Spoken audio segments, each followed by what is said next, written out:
လူတော်များများကပြဿနာတစ်ခုနဲ့ကြုံရပြီဆိုရင်တခြားသူကိုပြစ်တင်ကြတာပုံများပါတယ်တခြားသူကိုပြစ်တင်တာတခြားသူကိုဝေဖန်တာမင်းကြောင့်တရားဖြစ်သွားတယ်ဆိုပြီးတော့ဒီလိုမျိုးဝေဖန်တာပေါ့နော်ဒါကကျွန်တော်တို့အခုလူမျိုးနေထိုင်တဲ့လူပတ်ဝန်းကျင်လူဖွဲ့စည်းမှာဒါကမကောင်းတဲ့အချက်ပေါ့နော်ကိုယ့်ရဲ့အပြုမှုကိုယ့်ရဲ့အလေးချိန်တွေကိုကိုယ်ကတည်တည်ချာချာမတိဆောက်ထားဘူးကိုယ်ကတည်တည်ချာချာမတတ်မှတ်ထားဘူးဆိုရင်ဒါကတခြားသူရဲ့အမြင်မှာကိုကလူစိုးတစ်ယောက်လိုမြင်နေမှာဖြစ်ပါတယ်ဒါကြောင့်ကျွန်တော်ဒီနေ့မှာကတော့ကျွန်တော်တို့ကိုယ်ပိုင်လုံနိုင်စွမ်းရှိတဲ့ကိုယ်တိုင်ထိန်းချုပ်လို့ရတဲ့အလေးကျင့်ကောင်းခုနှစ်ခုကိုကျွန်တော်ဒီနေ့မျှဝေပေးသွားမှာဖြစ်ပါတယ်။ဒါကြောင့်ကျွန်တော်ဒီနေ့မှာကတော့အလေးကျင့်ကောင်းခုနှစ်ခုကိုကိုယ်တိုင်ဘယ်လိုမျိုးတည်ဆောက်ရမလဲဆိုတာကိုတစ်ချက်ချင်းပြပြပေးသွားမှာဖြစ်ပါတယ်။ဒါဆိုရင်ဗီဒီယိုလေးကိုစလိုက်အောင်။နံပါတ်1တစ်ချက်ကတော့ညှဉ်းညူမနေဘဲနဲ့အရင်ကြံစပြီးမှလှုပ်ဆောင်ပါ။ညှဉ်းညူမနေပဲဆိုတာဘာပြောတာလဲဆိုရင်ကျွန်တော်ဥပမာပြပြမယ်ဆိုရင် proactive နဲ့ reactive ဆိုပြီးတော့နှစ်မျိုးရှိပါတယ် proactive ဆိုတာကကိုယ်လုံနိုင်စွမ်းရှိတဲ့အရာကိုထိန်းချုပ်လို့ရတဲ့အရာကိုကဒီဇိုင်းမဲ့နဲ့လောက်တာကိုခေါ်ပါတယ်နောက်ပြီးတော့ reactive သမားကဘယ်လိုမျိုးလဲ proactive သမားကဘယ်လိုမျိုးလဲဆိုတာကိုကျွန်တော်နည်းနည်းရှင်းပြပါမယ်ပထမဦးဆုံး reactive သမားကဘယ်လိုမျိုးလဲဆိုရင်ကျွန်တော်ဗီဒီယိုဆက်မှာပြောခဲ့သလိုကိုကသူများကိုအပြစ်တင်တာဝေဖန်တာကတရားကိုအပြစ်တင်တာပြီးရင်ကိုရင်တော့ကဥပမာကိုရင်တော့ကဒါလေးမဝယ်လိုက်ရပါလားဆိုတဲ့နောက်သားစိတ်တွေကိုပြစ်တင်ပြီးတဲ့စိတ်တွေကိုထိန်းချုပ်လို့မရတဲ့အရာဒါမှမဟုတ်လည်းကိုနောက်သားရပြီးအရာတွေကိုဒါကကိုယ်တိုင်လုံးမိနေတယ်ကိုယ်တိုင်ဒီလိုမျိုးစိတ်တွေရှိနေတယ်ဆိုရင်ဒါက reactive သမားဖြစ်ပါတယ် proactive သမားတွေကဘယ်လိုမျိုးလဲဆိုရင်ကိုယ်တိုင်လုံနိုင်စွမ်းရှိတဲ့အရာဥပမာဒီနေ့စာဖတ်မယ်ဒီနေ့စာပဲချိန်မှာစာဖတ်မယ်ဆိုရင်ဒါကိုကအလေးကျင့်ကောင်းတဲ့တိဆောက်ထားတဲ့သူတယောက်ဆိုရင်ဒီနေ့စာကိုဒီလိုမျိုးဖြစ်တယ်ဒီဘယ်နေ့ဘယ်ချိန်မှာကိုကဘာကိုပလန်ချထားမလဲကိုယ့်ရဲ့ပန်းတိုင်းကဘာလဲဆိုတာကိုသိရသူကဒီ proactive ဆန်တဲ့လူတယောက်ဖြစ်ပါတယ် proactive ဆန်အောင်ဘယ်လိုမျိုးလုပ်လို့ရလဲဆိုရင်ကိုကလေ့လာသင်ယူခြင်းဒါမှမဟုတ်လည်းကျွမ်းကျင်အောင်လေ့လာခြင်းနော်နှစ်ခုရှိပါတော့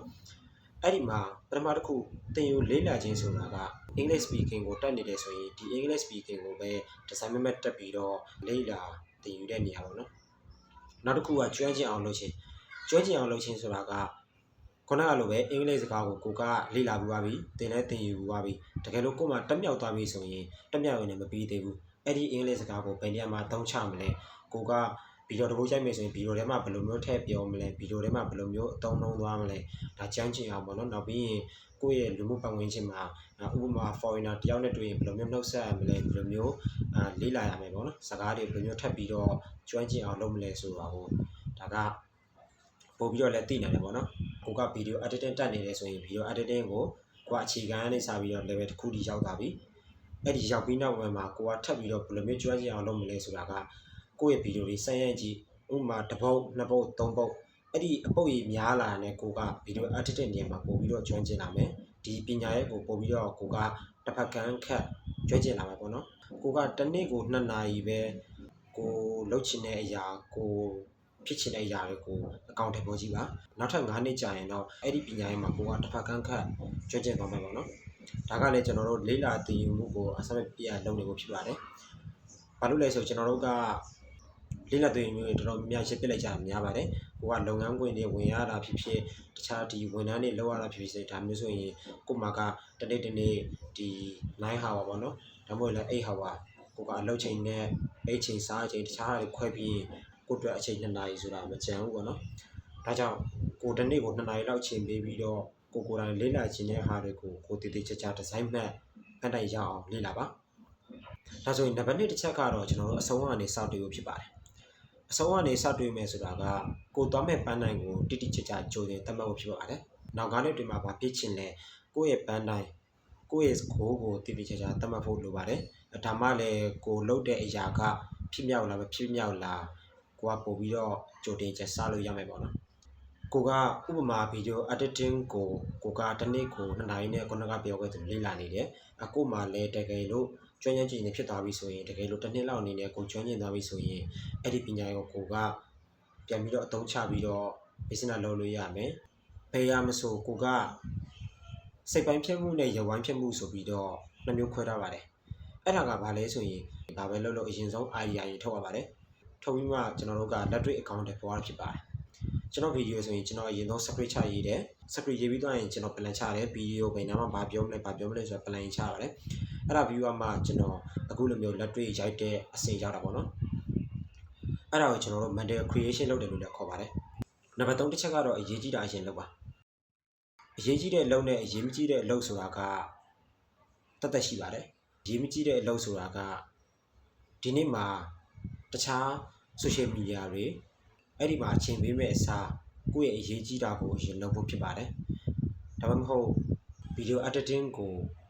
2 နာရီစာလေ့လာမယ်ဆိုပါစို့အဲ့ဒီအချိန်မှာကိုယ့်ရဲ့တခြားအလုပ်တွေကိုပယ်ဖျက်ထားမှာဖြစ်ပါတယ် video editing ကိုသင်တန်းတက်နေတယ်လေ့လာနေတယ်ဆိုရင်အဲ့ဒီ2 နာရီအတွင်းမှာကြံတဲ့ဘာလုံးမလုပ်ဘဲနဲ့အဲ့ဒီဟာကို design မှတ်အာရုံစိုက်ပြီးတော့နားထောင်ဖို့လိုတယ်ပေါ့နော်ကိုလေ့လာနေတဲ့အချိန်မှာတခြားဒီ social media ကိုမသုံးမဲနဲ့ဒီတိုင်းရပ်ပစ်ထားပြီးပေါ့နော်ဒါမှမဟုတ်လည်း2 နာရီစာ off ပြီးတော့မှကြည့်တာမျိုးပေါ့နော်ဒါတွေကိုလုပ်သင့်ပါတယ်ဒါကြောင့်အရေးကြီးတဲ့အလုပ်နဲ့အရေးမကြီးတဲ့အလုပ်ကိုတည်တည်ကြကိုကိုပြပြတည်ဖို့လိုပါတယ်နံပါတ်5တစ်ချက်ကတော့သူနိုင်ကိုယ်နဲ့ဖြစ်ပါတယ်သူနိုင်ကိုယ်နိုင်မှာရှုထောင့်5မျိုးရှိပါတယ်အဲ့ဒါကဘာလဲဆိုရင်ပထမဆုံးကဇယိုက်ဆက်ဆံရေးသဘောတူညီမှုထောက်ပံ့မှုစနစ်လုပ်ငန်းစဉ်ဖြစ်ပါတယ်ဇယိုက်ဆိုတာကကိုယ့်ရဲ့ဇယိုက်ဒါမှမဟုတ်ရင်ကိုနဲ့အလုပ်တူလုံးမဲ့သူရဲ့ဇယိုက်ကိုကအရင်ဆုံးနားလဲဖို့လိုတယ်ပေါ့နော်ကိုကသွားချင်တာတခြားသူများလုပ်ချင်တာတခြားအဲ့ဒါဆိုရင်ကျွန်တော်တို့ပူးပေါင်းဆောင်ရွက်လို့မရဘူးပေါ့နော်အဲ့လိုမျိုးလဲ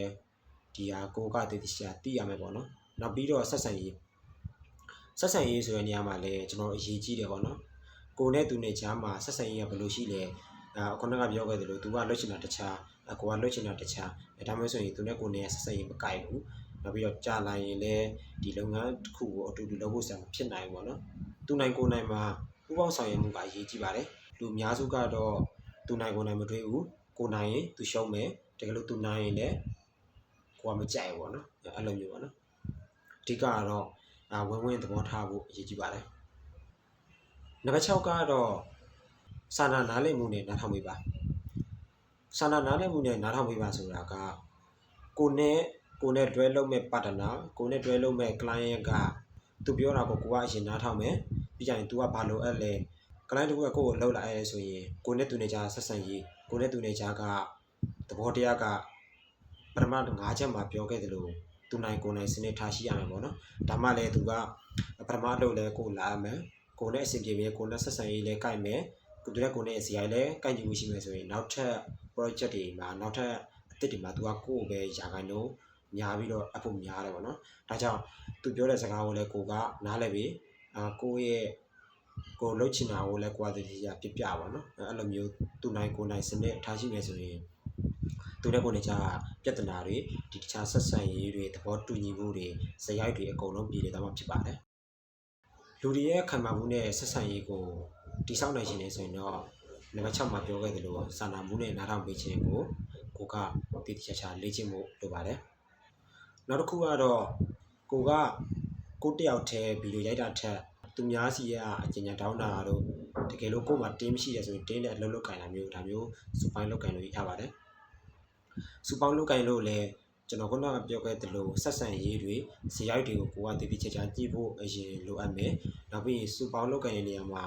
သူတို့အချင်းချင်းဒါမှမဟုတ်လည်းကို့အဖွဲ့သားအချင်းချင်းအဆင်ပြေအောင်ကို့အဖွဲ့သားချင်းချင်းပြဿနာမဖြစ်အောင်ကိုကခေါင်းဆောင်တယောက်ဆိုရင်ကိုကတည်တည်ချာထိန်းကြီးဖို့လိုပါတယ်ဒါမှလည်းကျွန်တော်တို့ရေရှည်ဒီစူပေါင်းလုပ်ကင်လို့ရမယ်ပေါ့နော်နံပါတ်9ကတော့လွှာသွားကိုထပ်အောင်တွေးထားပါဒီနေရာမှာပြောတဲ့လွှာသွားဆိုတာကမတူညီတဲ့အမြင်ရှုထောင့်၄ခုကိုပြောတာဖြစ်ပါတယ်ပထမတစ်ခုကရုပ်ပိုင်းဆိုင်ရာဒုတိယတစ်ခုကယုံကြည်မှုပိုင်းဆိုင်ရာတတိယတစ်ခုကစိတ်ပိုင်းဆိုင်ရာနဲ့နောက်ဆုံးတစ်ခုကတော့ပေါင်းသင်းဆက်ဆံရေးနဲ့ခံစားချက်ပိုင်းဆိုင်ရာဖြစ်ပါတယ်ဒါဆိုရင်ပထမဆုံးတစ်ခုဖြစ်တဲ့ရုပ်ပိုင်းဆိုင်ရာဆိုတာရုပ်ပိုင်းဆိုင်ရာဆိုတာကကိုယ့်ရဲ့ခန္ဓာကိုယ်ကိုကျန်းမာအောင်နေထိုင်ဖို့ဖြစ်ပါတယ်ကိုယ့်ရဲ့ကျန်းမာရေးကိုကိုယ်တည်တည်ချာနေထိုင်ဖို့လိုတယ်ပေါ့နော်ဒါကျန်းမာရေးကောင်းမှလည်းကိုလိုချင်တာလုပ်လို့ရမှာပေါ့ဒါကြောင့်ကျန်းမာရေးကိုတည်တည်ချာယူဆိုင်မယ်ကိုယ့်ရဲ့စာဖတ်ချိန်မှာစာဖတ်မယ်ကိုယ့်ရဲ့အနားယူချိန်မှာအပြည့်အဝအနားယူမယ်နောက်ပြီးရင်ကျွန်တော်ဆိုရင်တစ်ပတ်မှာတစ်ရက်ကိုကျွန်တော်ဘာမှမလုပ်ဖ ೇನೆ ဆိုရှယ်မီဒီယာလည်းမသုံးဖ ೇನೆ ကျွန်တော်စာဖတ်တာလည်းမလုပ်ဘူးเนาะတခြားဟာတွေကိုကျွန်တော်မေးဖက်ထားပြီးတော့ တိဘဝအနာယူလိုက်ပါတယ်ဒါကကိုယ့်ရဲ့ခန္ဓာကိုယ်ကိုလည်းပို့ပြီးတော့အားဖြည့်တယ်လို့ဖြစ်စေတယ်လို့ကျမရဲ့အတွက်လည်းကောင်းတယ်ပေါ့နော်တစ်ဖက်မှာတရက်တော့ကိုယ်ပိုင်အချိန်ဆိုတာသတ်မှတ်ပေးထားပါဒါဆိုရင်ရုပ်ပိုင်းဆိုင်ရာလည်းပုံမကောင်းမွန်လာနိုင်ပါတယ်ဒုတိယတစ်ခုကတော့ယုံကြည်မှုပိုင်းဆိုင်ရာယုံကြည်မှုပိုင်းဆိုင်ရာကတော့ကိုဝါသနာပါတာကဘယ်ဟာလဲဆိုတာတတိချက်ချလိုက်ပြီးတော့လေ့လာပါဝါသနာမပါတာကိုလေ့လာနေကိုအတွက်အချိန်ကုန်မယ်နောက်ပြီးတော့ငွေကုန်တယ်ပေါ့နော်ဒါကကျွန်တော်ရိုးရိုးရှင်းရှင်းပြောပြတာပါကိုယုံကြည်အောင်လုပ်မယ်ကိုယ့်ရဲ့စိတ်ထဲမှာကိုယ်ဘာဖြစ်ချင်တာလဲဘာလုပ်ချင်တာလဲကိုယ့်ကိုယ်အရင်ပြန်မေးကြည့်ပေါ့နော်ကိုပြန်မေးကြည့်တော့မှကိုသိမှကိုဘာလုပ်လို့ရမလဲကိုကဘာအတွက်လုပ်နေတာလဲကိုဘာကိုနှစ်သက်တာလဲကိုဘလော့တွေရတာစိတ်ဝင်စားလားကိုကဟိချက်တာစိတ်ဝင်စားလားကိုကခီးသွားဗီဒီယိုတွေရိုက်ချင်တာလားကိုရဲ့စိတ်ထဲမှာကိုယုံကြည်ရကိုတေးချာတွေးမှကိုလုပ်လို့ရမယ်ပေါ့နော်တတိယတစ်ခုကတော့စိတ်ပိုင်းဆိုင်ရာဖြစ်ပါတယ်ကိုရဲ့စိတ်ကိုဘယ်လိုမျိုး reflect ဖြစ်မလဲကိုရဲ့စိတ်ကိုဘယ်လိုမျိုးတွေးမလဲဆိုတာလည်းအရေးကြီးတယ်ပေါ့နော်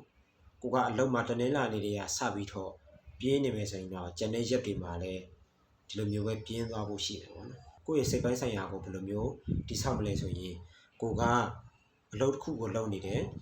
ဒီစိတ်နဲ့ပဲလုပ်နေလို့မရဘူးပေါ့နော်ကိုမှလည်းတခြားကျမကြီးကောင်းမှကိုခန္ဓာတွေတန်မာနေမှကျမကြီးကောင်းမှဘယ်လိုလုပ်လို့လဲရမယ်ပေါ့နော်ဒါကြောင့်ရေးကြည့်တာလည်းစိတ်ပိုင်းဆိုင်ရာရေးကြည့်ပါတယ်ကိုယ်စိတ်ကဒီအလုပ်ကိုမလုပ်ချင်ဘူးလို့စိတ်ရှိနေတယ်ဆိုရင်ဒါကလုပ်လို့လည်းရမှာမဟုတ်သလိုအာရုံစူးစိုက်လို့လည်းရမှာမဟုတ်ပါဘူးနောက်ဆုံးတစ်ခုကတော့ပေါင်းသင်းဆက်ဆံရေးနဲ့ခံစားချက်ပိုင်းဆိုင်ရာဖြစ်ပါတယ်ဒီတစ်ခုကပထမကျွန်တော်အချက်4 5 6မှာပါနော်အဲ့ဒီ3ချက်ကိုတည်တည်ချာချာလေးလုံနိုင်ရုံနဲ့ဒါကဒီအချက်ကအလွယ်တကူရနိုင်တယ်ပေါ့နော်နံပါတ်4ကကျွန်တော်ခုနကပြောခဲ့သလိုသူနိုင်ကိုယ်နိုင်စနစ်ထားရမယ်နံပါတ်5ချက်ကတော့စန္ဒနားလည်မှုနဲ့ပြောတာကိုနားထောင်ပေးရမယ်နံပါတ်6ကတော့စုပေါင်းလုပ်ကိုင်ရမယ်ပေါ့နော်ဒီ3ချက်ကိုသိရတဲ့ပေါင်းသင်းဆက်ဆံရေးလည်းကောင်းမယ်ကိုယ်နဲ့အဖွဲ့အစည်းနဲ့ကြားမှာလည်းအဆင်ပြေမယ်ပြီးရင်သူတို့ရဲ့ခံစားချက်တွေကိုလည်းကိုကနားလည်ပေးမယ်ပေါ့နော်ဒီချက်ကတော့ပထမ4ရဲ့5ရဲ့6ရဲ့မှာလိုက်လို့ရုံနဲ့ဒါဒီချက်လည်းရပါမယ်ပေါ့နော်နံပါတ်1ကတော့ညီညီဝင်နေပဲနဲ့ကိုယ်တိုင်ကြံစားလုပ်ကိုင်ပါနံပါတ်2ကတော့အဆုံးကနေစပေးပါနံပါတ်3ကတော့အရေးကြီးတာကိုအရင်လုပ်ပါနံပါတ်4ကတော့သူနိုင်ကိုယ်နိုင်စနစ်ထားရှိပါနံပါတ်5ကတော့စာနာနားလည်မှုနဲ့နားထောင်ပေးပါနံပါတ်6ကတော့စုပေါင်းလုပ်ကိုင်ပါနံပါတ်9ကတော့လွှတ်သွားကိုထအောင်သွေးပါဒါမှမဟုတ်ရင်ကိုယ့်ရဲ့စိတ်ကိုထအောင်အမြဲတမ်းသွေးထားပါဒီ9ချက်ကိုလိုက်ပြီးတော့လေ့လာကြည့်လို့ရပါတယ်ဒါဆိုရင်ကျွန်တော်ဒီနေ့ပြပြသွားတဲ့အချက်9ချက်ကိုသိလောက်ပြီလို့ထင်ပါတယ်